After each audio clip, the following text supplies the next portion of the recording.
Broadcasting the boisterous part of the fastest game in the world. So strap on your lids and lace them up, Rook. It's time for the BarnChirpers Hockey Podcast. Take a lap! Hulkster, baby. We're in round 3. Clap it up, boys. Clap it up. Boys. How we doing, boys? What's up? What's happening? How we feeling? How we hanging? Well, you know, quite the playoffs so far, friend. Quite the round 2, 100%. Yeah, we a lot of some dramatic finishes, some heartbreaks, some sellies, some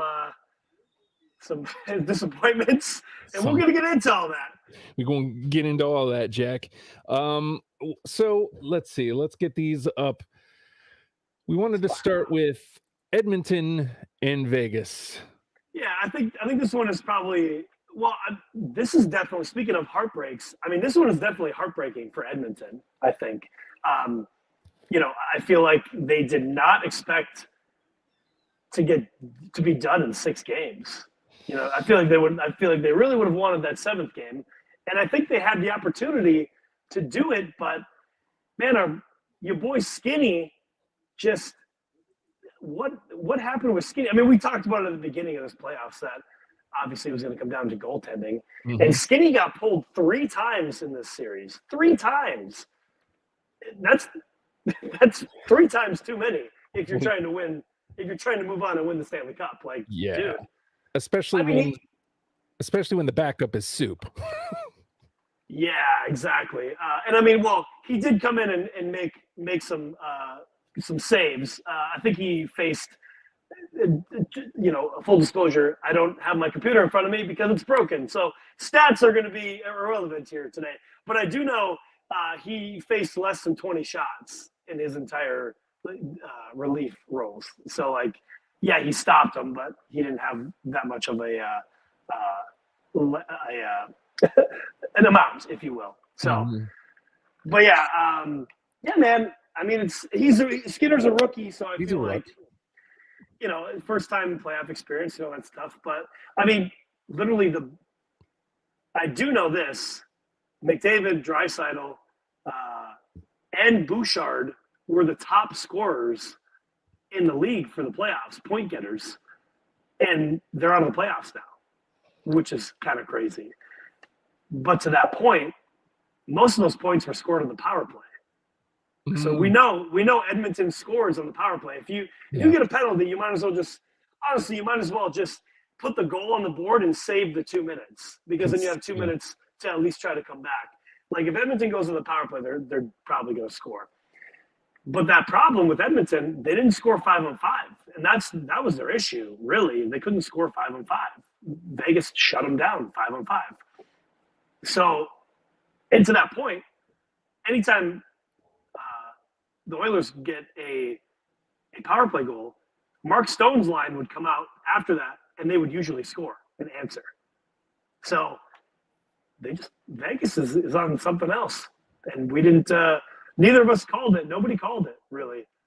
What did I have it? Vegas in 7. I would have to look at the actual notes that I took, because hold on, let me look. Let me pop that real quick. I think I said. Let's see. Okay. All right. Where are we at here? Lord. There it is. All right. So I said the Oil in 7. Justin said Vegas in 7. Yep. Yeah. Well, and, again, when we talked about it, my reasoning was, until Edmonton does it, I don't believe it. Yeah. No, and you were spot on with that. Spot on with that. 100%. And I agree to that too. And this is just another example of that. Until they prove it, can you really go with them? But you have to admit that this was definitely the best team that Edmonton put on the ice for a playoff run up to this point, other than goaltending. And goaltending was solid until they played Vegas. So yeah. Draisaitl's exit interview, basically he said it was a failure. He looks at it as basically, I wasted a year of my life. This was a failure. And I feel like he's not wrong. You have the two best players arguably in the league on the same team, and you can't win. I don't. You obviously don't love to hear that, but you love to hear that they want it, as opposed to for sure. letting it just roll off them, like. Oh, we'll get to that in another series. Yeah, for sure. That's the funny part, I guess. Like I feel like Edmonton has the ability, especially being in the West. Like generally speaking, the West is an easier route to the Cup. Not this year, really. The West was pretty stacked this year, but that's a whole other conversation. But Vegas is a wagon, and we haven't really been giving them their dues. I mean, you did. You picked them, but I mean, just overall in our conversation, like, are we really have we really been giving them the props of being a great team, or has it just been, I mean, they'll probably sneak through? Well, we're going to find out, we'll get to this later, but we're going to find out because they are playing a quality hockey team in the Western Conference Finals. So it is, I will say, just as a hockey fan, the whole Jack Eichel thing with, the whole Jack Eichel thing, we'll just put a button on that. Mm-hmm. It is nice to see as a hockey fan that he is actually saying essentially what he was going to do. Like, give me a chance in the playoffs and I can do something. And he is actually showing up. I want to say, I think he has 10 points in the playoffs. Again, it's between 9 and 12. I know that since I don't have the stats in front of me, but he's actually showing up. So, I mean, props to that. And again, as a hockey fan, you do love to see that, especially Eichel went number 2 in the same draft as McDavid. So, he's always been touted as this amazing, talented player. But the negative part was, he was in Buffalo. He didn't ever have a chance, yada, yada, yada. So it's good to see that he's actually showing all the shit he talked, basically. Mm-hmm. He's backing it up. So I'm here for that. It's good to see. Like, look, I have problems with Vegas. I don't know if we've gotten into them on this program. We will. But we will eventually. I've got problems with Vegas, and it's very dumb reasons to dislike the squad. But like when you watch them play, like it's very, I watched a handful of Knights games this year, including against my Devs, and it has that same frustrating feeling when I watch the Canes, and more on that soon. But like they can be punishing and suffocating, and they shoot, and score. So, like, am I surprised that they're here? No, I'm surprised that it's been as easy as it has been.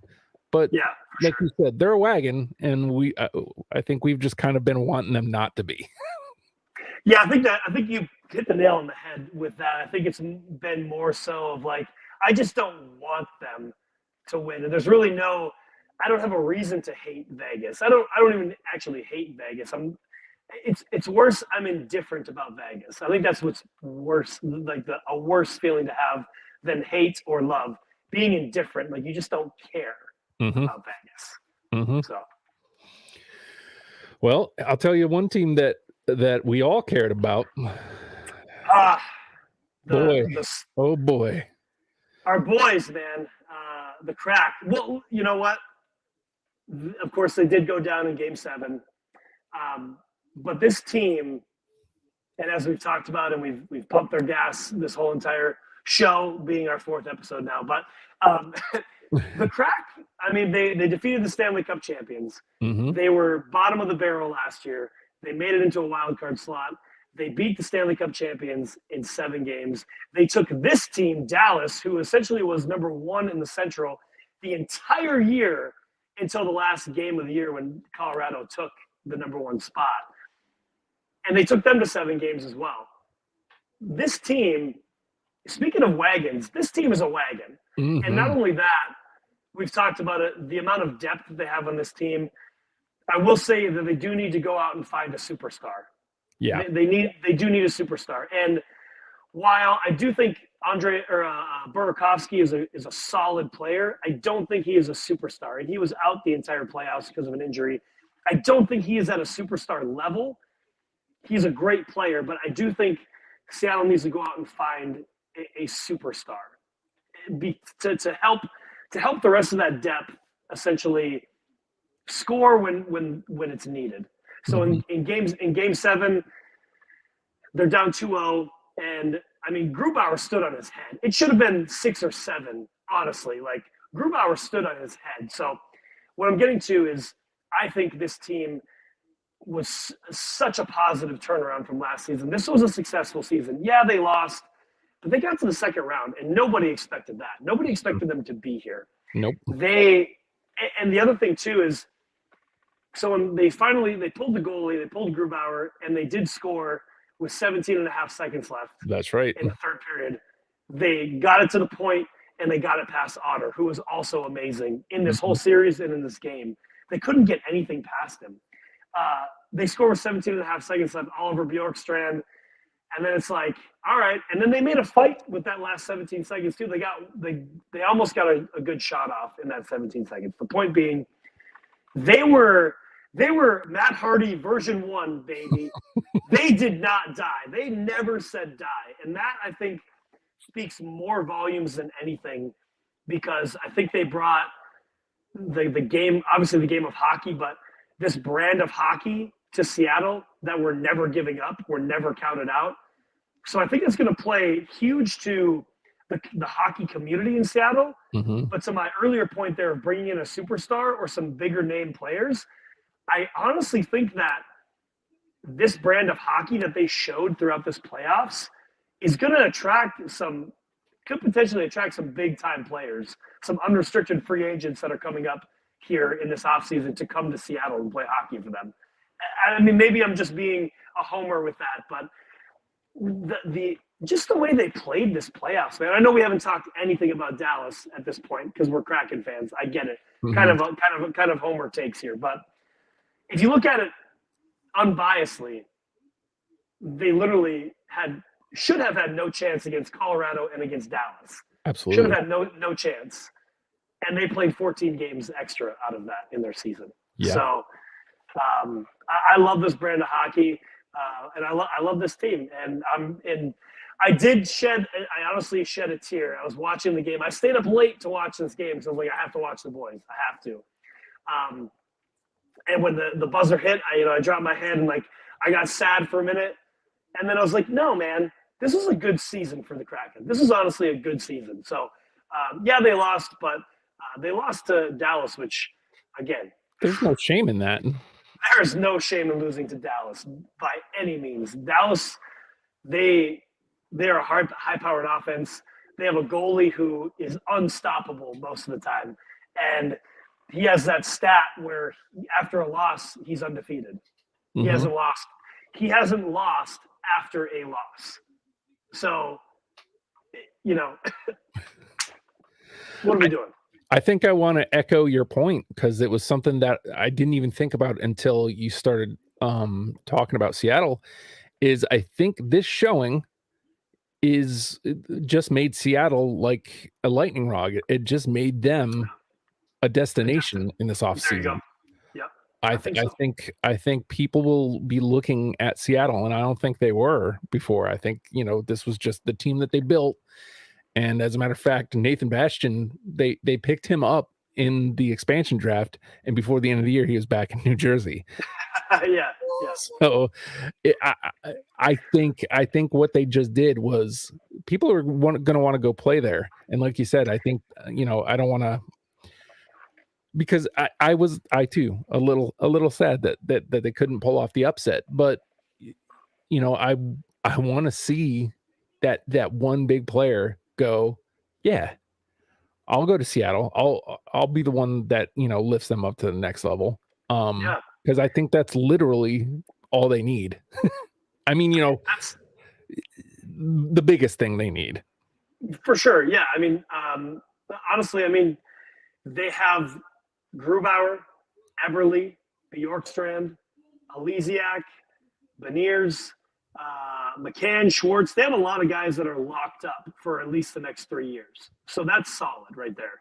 And again, I don't have the exact number in front of me because computer problems. But I do know they have a good amount of cap to spare. So again, this offseason will be very telling of what squad will come to the table next year. But again, I think, like you said, just the public perception, I think, of the Seattle Kraken is better for players and the public alike than it was for Vegas. And I'll say, even though Vegas obviously went to the Stanley Cup final in 2018 in their first year, they got beat by Washington, by the way, if anybody doesn't know. But and Vegas has made the playoffs 4 out of their 6 seasons at this point, right? Mm-hmm. But I feel like the optic of the Kraken, yeah, they lost, but again, that team that doesn't die. I feel like there's something about that optic of the Kraken than there has been for a Vegas team. Yeah, if that makes sense too. I feel like it's kind of been, yeah, that first season of Vegas was great. Like, oh my gosh, this expansion team went to the Stanley Cup final. But I feel like something about that level that they got to right away, mm-hmm. and now if they don't get there, like that's their, you know what I mean? It's a ceiling. Like, oh well, it's just the expectation for Vegas is higher than it is for the Kraken. But again, now showing that they won't die, the Kraken won't die. So yeah, it'll be interesting. But I do think what they did this year to the playoffs, how they moved along, that will attract at least a couple good name players. I feel mm-hmm. like I don't see how it wouldn't, honestly. And more on that, in the off season when we get there. But I like you said, there are boys like they became the Western Conference, my Western Conference team. Yeah. Same. Yeah. So I don't want to take anything away from Dallas. No, not at all. And we spent 10 minutes talking about the Seattle Kraken and 1 minute talking about Dallas. But I want to tip the cap, because as I begrudgingly, I watched between the 2 series so far, begrudgingly watched a lot of Dallas Stars hockey, and I hate to give it to them, but they are a quality hockey team. They're a lot of fun to watch. And I hate that because I hate the Dallas Stars. Well, and it's, we have talked in a previous episode about how good Dallas is. And again, as a hockey fan, Jamie Benn and Tyler Seguin, huge contracts mm-hmm. that the Dallas Stars pay them. They haven't really shown up in the last couple of years, really. And they're showing up this year. So as a hockey fan, I'm like, all right, good. Miro Heiskanen averaging almost 30 minutes of ice time with a broken face, too, after he got hit in the face with a puck. So he's a beast. Robo hasn't shown up yet, really. But, I said it before, I would love to see Pavelski hold the cup, honestly. He's such a great player, and he's put in the work to get there. And then and Rope Hintz is having a hell of a year, too. So, and as we talked about Otter's killing it. So he's been out of this world. It's and because he's so young, there's been a couple of those 5 and 6 goal games mm-hmm. for him to jump back and do a 0 to 3 goal game is great to his confidence too. So yeah, again, we spent a lot of time talking about the Kraken, but Dallas is a hell of a team too. So we're not taking anything away from them. We're just homers for the Kraken. Yep. So, speaking of homers, go ahead, buddy. Go ahead. It's all right. Boy, oh boy. Look, I just want to echo the sentiments that we said about the Seattle Kraken. Now, granted, this one only goes 5. The Devs get beat in 5. Literally, none of us saw that coming. I think for me, that was picking them in 6 was homer. And I didn't realize I was that close to it. Right. And so did I. I picked them in 6 also. Right. And so did Corey. Like all 3 of us picked them in 6. And I think coming off of the big win against the Rags and the injuries, I think I thought they're ripe for the picking. Yeah. But not realizing that the injuries to Carolina, while big, not their top 3 goal scorers, number 1. And number 2, the Carolina Hurricanes are just a pesky grizzled veteran team. They just really are. They are polished. They rarely play a bad game. And they are just suffocating. And I should have known, because I watched these two teams play earlier in the year, and each game I'm just frustrated watching the Devs against them, because they are just suffocating, and they suffocate, and then they push the up to our blue line, and their blue liners start taking shots, and it's just relentless, and they cycle and cycle and cycle and shoot and shoot and shoot. And frankly, the boys just weren't ready. Like they were just too young and just not up to the challenge. Now, I will say that, like, they get blown out in 3 out of the 4 losses, which stinks. Yeah. But they blow them out in the 1 win, which is great. And they fought in game 5. They did. Yeah. You hate to see them lose, especially the way they did with Siegs, with a delay of game penalty in overtime. It blows. Yeah. But the fact that they fought on the way out, they didn't just get the hell beat out of them one more time, leads me to believe that, I already knew it was a good season. I've said already in our 5 episodes that this was a win for the Devils, regardless. Sure. Period. No matter how this went, this was a win. But the fact that they didn't just lay down for game 5 and, go on home. They went in to hostile ass territory, pushed the Carolina Hurricanes into an overtime when they were clearly outmatched. Just the Devs aren't there yet. And that's what this was. Yeah, I mean, to all of your comments, exactly. I mean, Carolina just clogs up the neutral zone, and they're fast enough where when they get the puck, they can break out of that neutral zone and, like you said, shoot the puck. That's the biggest thing that I saw in this series, and even in the series with the Rags, is like, just shoot the damn puck. Just shoot it. When you get the puck, just shoot it, because you never know what can happen. You shoot the puck, and the second guy in is crashing the net. You never know what can happen. You know what I mean? So, like, just that lack of shooting the puck, and again, like you said, that's what Carolina does. Yeah. I mean, same thing. I don't think that this is a failure by any means by the Devils. Yeah, they lost in 5, and that sucks. But I'm definitely taking the optimistic route of it, because I've seen some comments online or whatever that, this was, the Devils, they were one of the best teams all year, and they should have done more, and this was their year, and this is a failure if you don't get to the cup. And I can see and understand that, but again, this is such a young team, and this experience is going to be huge for that young team in the future. Not only turning your season around from last season, being bottom of the barrel, being a bottom 5 team, this year they're a top 3 team in the entire NHL. And that's already amazing, as we've talked about.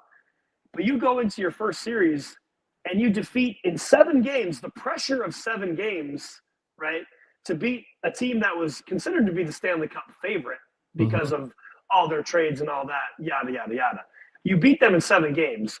So already that's a huge experience for you. And also, playing in that game 7 is a huge experience too, because there's nothing like a game 7, so you have that experience.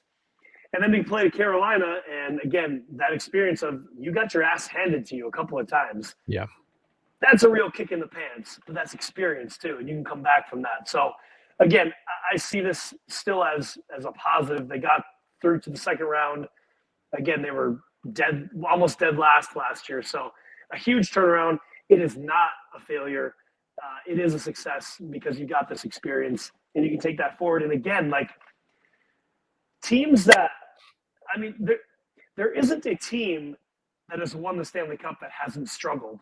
A core group of players that have been together that hasn't, like there hasn't been a core group of players that just goes on and wins. There's always a struggle before you get that win, because that's why it's the hardest trophy to win, as I've said millions of times. The only glaring thing that I see with the Devils is they have, I believe, 13 guys that are about to be free agents, restricted and unrestricted. So, like, that's half the team. So that could be a problem. And I'm not sure what the cap is for the Devs. Maybe you know. But so they got to resign some guys, and they might have to let a couple of guys go and see what they can do. But I think that's the only glaring thing. So, and kind of jumping back to those comments that I've seen about why the Devils needed to do it this year because of, all the free agents that they're going to have. But I still feel they're going to sign most of those guys. And, if the ones that they don't, I feel like they have a pretty good farm system that they can make up for that. I don't see them regressing out of where they were. They may not be a top 3 team next year, but I don't see them falling out of the upper echelon of the teams, because even if you lose guys, like, you don't just flip like that, generally speaking. It's from all the years of being a hockey fan, we see what the Devils have done from last year to this year.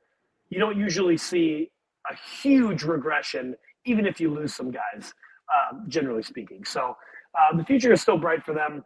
And again, no shame in losing to the Canes.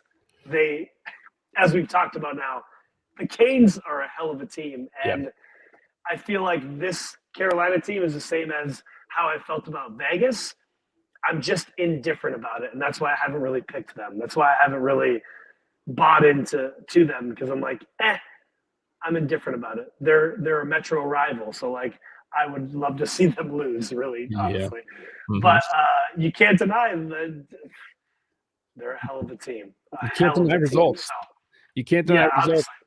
We picked against them in the first round with the Isles. That was a very sexy pick. I think a lot of people were taking that pick. Corey was the only one of us 3 that picked Carolina in the first round. And then all 3 of us, we picked, not only did we pick the Devs, we picked the Devs in 6.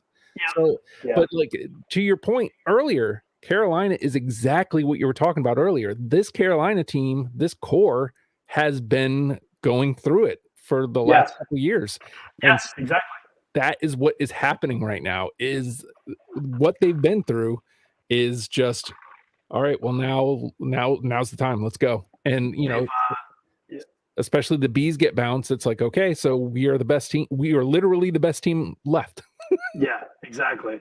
Yeah, this core of Carolina has been bounced in the Eastern Conference Finals at least twice, a first-round exit and a second-round exit, if I'm just off memory. I know they've been bounced in the finals twice because Tampa Bay. Yeah.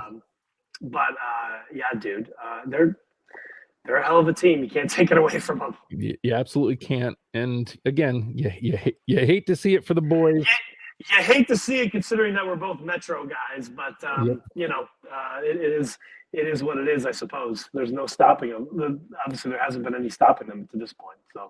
So before we get into conference finals, there's one last matchup. Jesus Christ. We got a few graves to dance on here. Oh, man. I mean, how fitting was it that they try to come back and they win in Florida just so they can lose on home ice in Toronto? Dude, how fitting of the Toronto Maple Leafs. I'm pretty sure we all again picked the Leafs, because why wouldn't we? Why wouldn't we?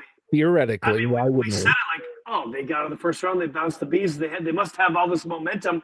I was riding that train like, they're gonna have so much momentum, they're gonna destroy the Panthers. Nah, man. Again, we talk about the struggles. This Panthers team has done that. They've gone through the struggle, like probably not as hard as Carolina, but they were the best team in the league last year, which we kept discounting.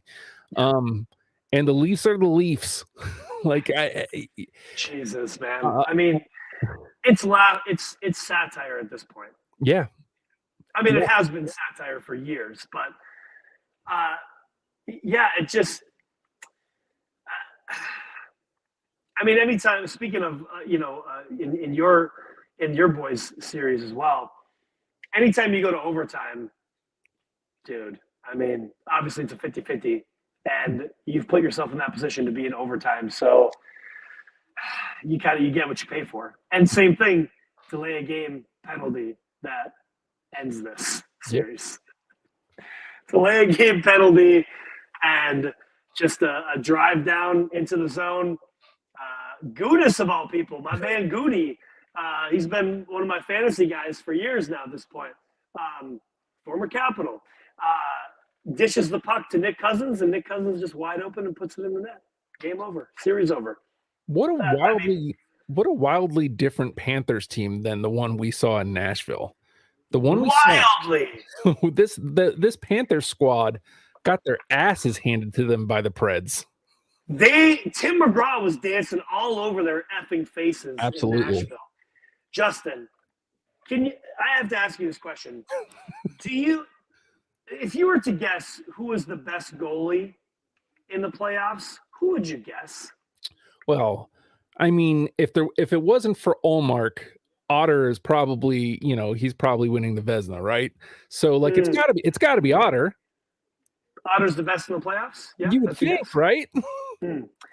No, Justin, you were wrong. You were very wrong, actually. The best goalie in the playoffs is none other than number 72, Sergei Bobrovsky. What the hell? Officer Bob. With a 1.76 goals against average and a 943 save percentage. Wow. Sergei effing Bobrovsky. What? Dude, how many times have we talked about Bob and his floor has been 5 goals all year? Easily. If Bob's playing, you're getting at least 4 goals. What is happening? I mean, good for him. He's getting that payday, so good for him for getting it back together. But, man. Well, I mean, more so, about time you start earning that $10 million, bud. Yeah. But, yeah, man, it's just, this Panthers team is something else. The kid, I don't know what to say. Well, I do know what to say because we mentioned it on a previous episode. This version of the Panthers is what the President's Trophy should have been. Mm-hmm. And this wildcard team is what showed up last year. So it's just bizarro world, Stranger Things, upside down world right now. But they're a solid team. They're a wagon too, honestly. They, much like Carolina, they just pressure you and pressure you and pressure you. And same thing, they shoot the puck. They get it in the zone, and they shoot the puck.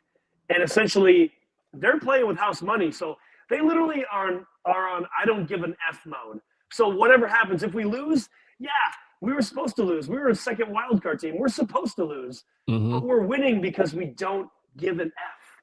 There's no expectations on this team to do anything. You know what I mean? Even to this point, honestly, being in the conference finals, I would still say that there is no expectation on this team. Nope. And we'll get to our predictions in a bit here. But there's no expectations on this team. So that's a very dangerous spot to be for everybody else. They're a dangerous team because they don't give a F. You know what I mean? And like I said, they get the puck, they shoot it. And they're getting some puck luck. And yeah, I mean, we're not saying much about Toronto because what's to say? You blow it every single year. Yeah. Every single year you blow it. The one bright side of this, we'll call him Mr. Brightside. I'm tagging it right now. Joseph Wall did a hell of a job in his second ever playoff game in a high pressure situation, about to lose and the series be done. He played outstanding, Justin. Yeah.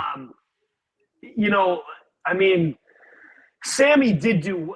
I'm not taking anything away from Sammy because he did play well when he was on, and we talked about it in a previous episode. He seemed like he didn't really get there until the second or third period because he was lights out in the third period when he was playing. Sammy, that is. Then obviously he got hurt, and I said what I said about that. I still believe that. I feel like he's a little bitch, but that's something else. But Joseph Wall, let's call him Mr. Brightside, because the only bright side of the Toronto Maple Leafs is Joseph Wall. That he even kept them in this game. But speaking of core, Matthews, Marner, Nylander, and then I'm throwing Tavares in there too. Tavares has only been there for 5 years, while the other guys have been there for 6 and 7. Between them, 3 goals in this series. 3 goals between them. 2 of them were from Nylander. The other one was from Marner. Matthews didn't do anything. Johnny Toedrags didn't do anything. Mitch Marner didn't do anything.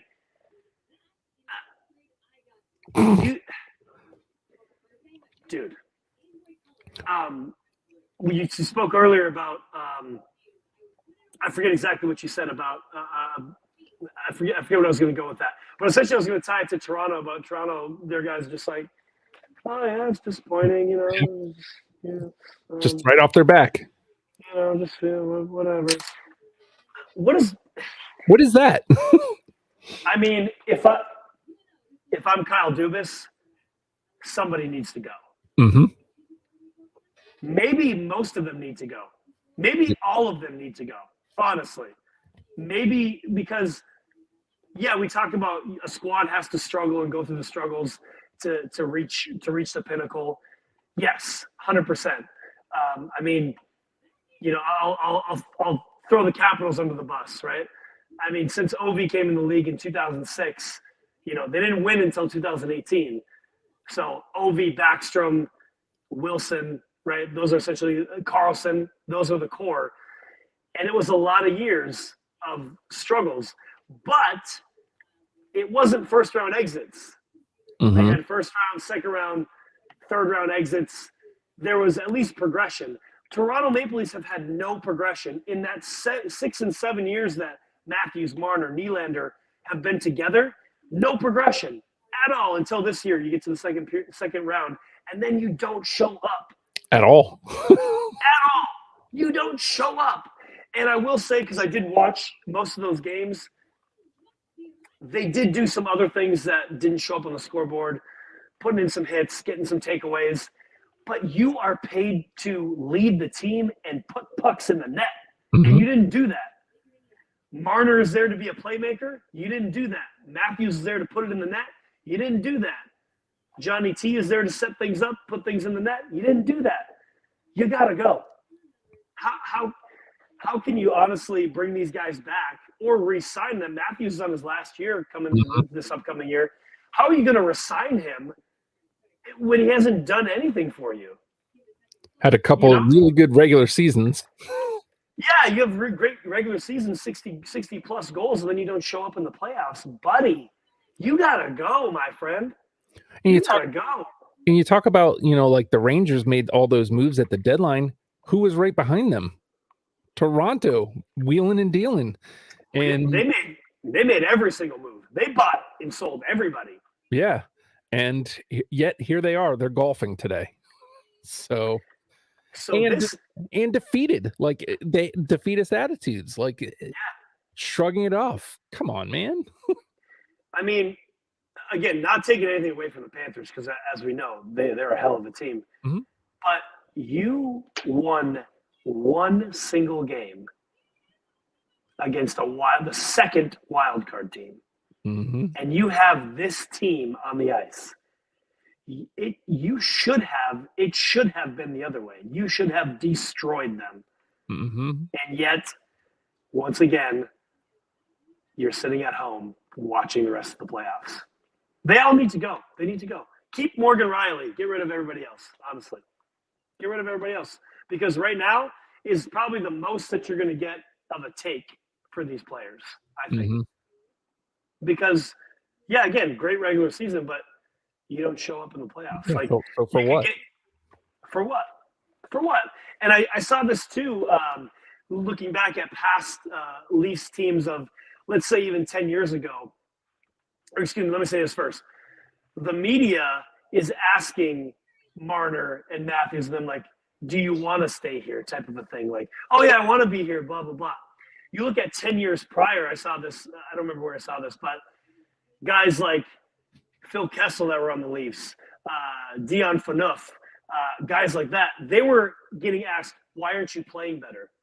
Why aren't you doing more for this team? Not, do you want to stay here? You know what I mean?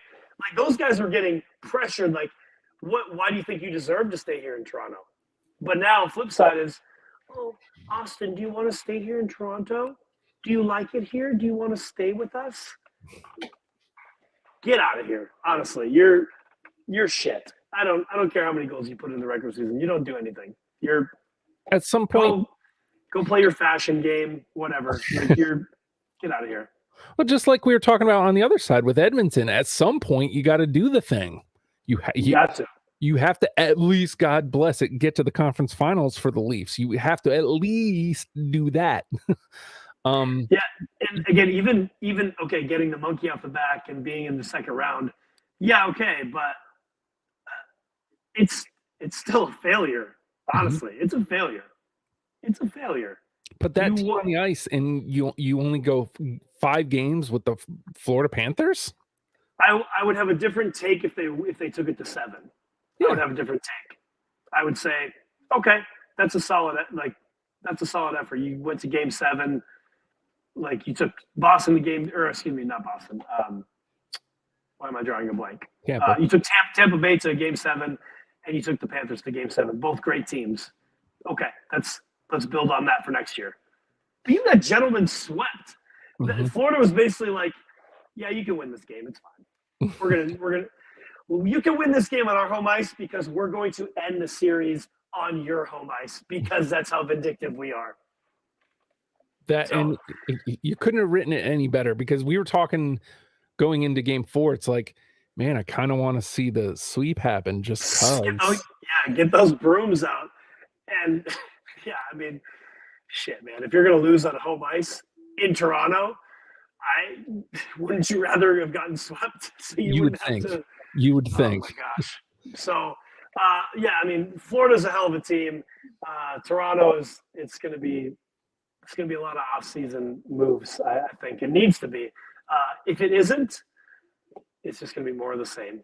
So, I'm looking forward to getting into some of the off-season stuff, but there's still plenty of season, Joe. There sure is. Our Western Conference Finals, man. The Dallas Stars and the Vegas Golden Knights. To say that I didn't see it coming, just because I didn't pick it, doesn't mean I didn't see it coming. You know, I was basically picking against Vegas just because I didn't want it to happen. Right. I was picking against Dallas because they were playing against 2 of the teams that I watched a lot and really enjoy their brands of hockey, the Wild and the Kraken. But these 2 are the cream of the crop in the West, and they wrote it. Well, I guess technically 1 and 3 because Colorado won the Central, but really this is 1 and 2.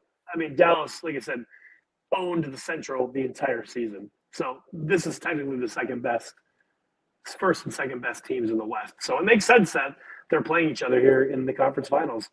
And like you said, and we talked about earlier, yeah, I'm just indifferent about Vegas. But I like Dallas. I like their brand. Otter, again, I would love to see Pavelski hold the cup. I love Robo. And I've had a lot of those guys on my fantasy team this year. I had Robo, Hintz, and Ben. So I'm kind of sort of a homer atmosphere for that too, because hey, I support these guys too. So I'd have to go back and look at my entire picks and stuff, but I haven't done very well with picks. I'm definitely in the losing end of picks. I think the only one I've gotten right was, well, of these 4 was Vegas. Yeah. Yeah, exactly. I think I picked the Kraken in 7. Yeah, exactly. I mean, exactly. So I feel like I've been wrong, so I feel like I should pick. I mean, do you have anything else to say, or should we get to the picks? The only thing I'll say is I think the one thing, for as indifferent or even hateful as I am towards both of these squads, I think they're going to put on a quality product. I think if you're a hockey fan, like Corey and I, and have problems with South hockey in Texas, hockey in Vegas, put that shit aside. And I think if you watch Dallas versus Vegas, I think they are going to put on a show. I agree. Yeah, for sure. Yeah, I mean, to that point, it's going to be an all South Stanley Cup final. So Gary Bettman hates that, Mhm. even though Vegas was his baby. But yeah, he still probably hates it. I'm sure he probably wants Arizona and San Jose, or excuse me, Arizona and Tampa Bay to be the Cup final. But anyway, yeah, I agree. I think this is going to be a hell of a series. I would say this is going to go to 7 games, but I've been wrong every time I've said that. So I'm going to say Dallas in 5. Dallas in 5. Dallas in 5. Did we get a pick from Corey? I didn't see anything come through. He definitely is not going to pick Dallas. He 100% won't pick Dallas because of his hatred of Texas. All right, let's see, because that's right. You're on your phone. That's why you didn't. Yeah. I'm in the thing. Sorry, folks. I got to scroll. Corey has. Oh, he did. He did. Yeah, we were wrong. He picks Dallas? Yeah. Wow. Okay. Corey's pick is Dallas in 7. Wow. Okay. Yeah. Didn't see that coming. Oh, I think it's going to be Dallas as well, but the question is where. I will say I don't think Vegas has seen enough adversity to this point. So I don't know that they have the fight to go the distance with them, like Corey's saying. I'd like to think that they're a better hockey team than getting beaten 5, like you said. So I'm going to go right in between you guys. I'm going to go with 6, Dallas and 6. It's a solid pick. Yeah, I mean, again, with Vegas, they haven't really had that adversity. They got lit up in a handful of games, or in 2 of those games that Edmonton won, and that's really just the goaltending again. But yeah, adversity, not really. Obviously, they walked through the Jets, and really, well, by the score, they kind of walked through Edmonton too, 4-2. Mm-hmm. So, and they beat the Jets 4-1. So, yeah, that's been kind of an easy route. So, right. see how it goes. That is our West. And for the East, the Carolina Hurricanes and the Florida Panthers, friend. I'm going with Florida because they don't give an F. I'm going to say Florida. I feel like this one has got to go 7. I'm going to say Florida in 7. All right. Let's get that up there. And what did Corey say? Florida in 6. Yeah. So Corey has Dallas in 7 and Florida in 6.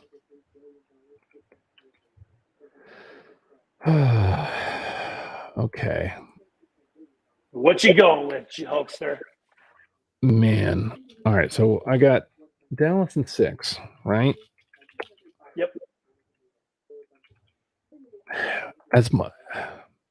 It pains me to do this. Oh, no. It really pains me to do this. But I'm going Canes in 6. Ooh.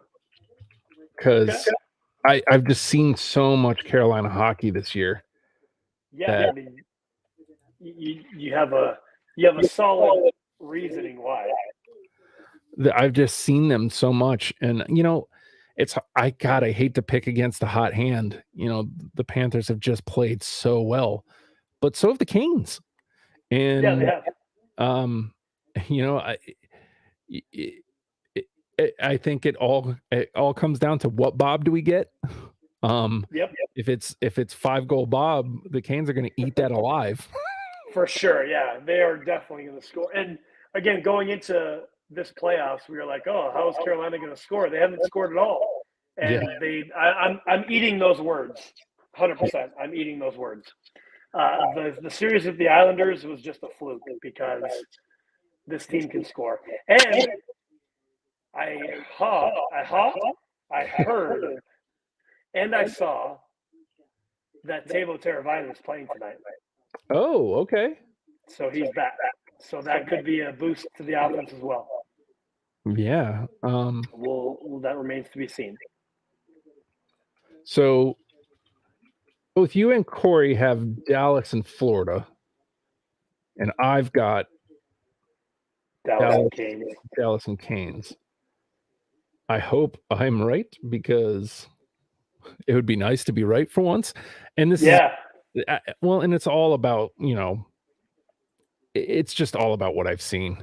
So like there's no for sure. Yeah. There's no real I haven't seen enough Panthers hockey to be able to say for sure like how they're going to stack up against it. Yeah, I mean, I'm literally just going off of my first instinct. I'm not thinking about any of those picks deeply. I've been wrong my entire bracket when I really analyzed it and really thought about it. So I'm just going with my gut. And yeah, Florida's the hot hand. Again, it's not going to be easy. That's why I said 7. So it's exciting though. I mean, this has been honestly one of the most exciting playoffs for me to watch since Washington's run in 2018. And that's even including, again, because, this has been the most exciting playoffs since 2018 when the Capitals had their run because, I didn't care for Tampa Bay's dynasty run. I don't care for Tampa Bay. The bubble was, the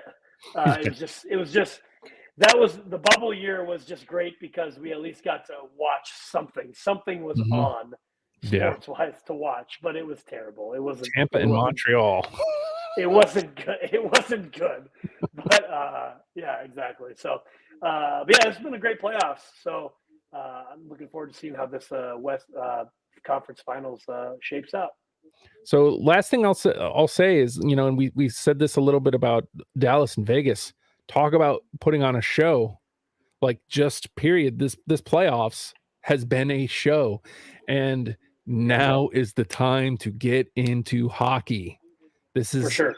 This has been, and this is from a guy who just saw his team get stomped. This has been great.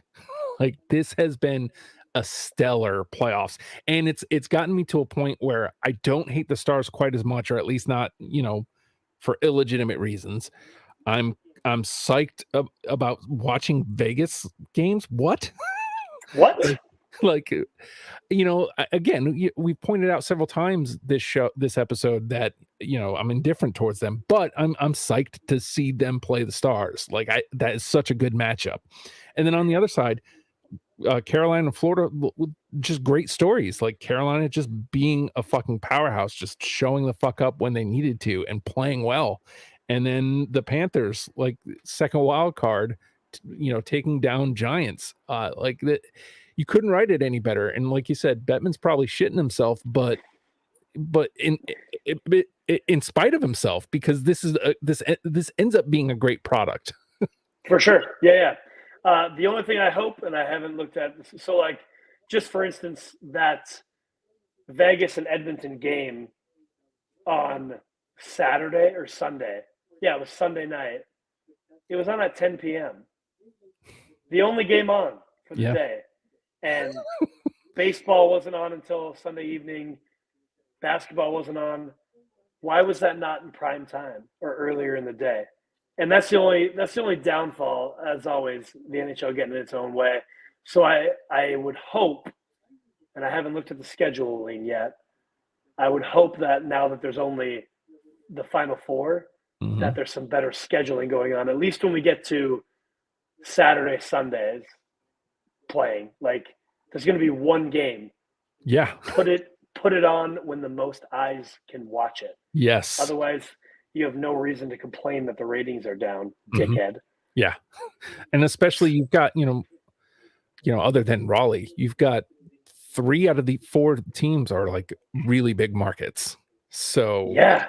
Exactly. So why aren't you having it in prime time? So capitalize. But we'll get to that at another time. So yep. You got anything else? No, I think that does it, right? Cool.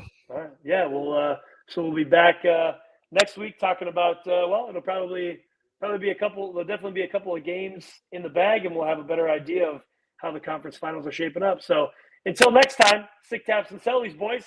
Yep. End the broadcast. End broadcast.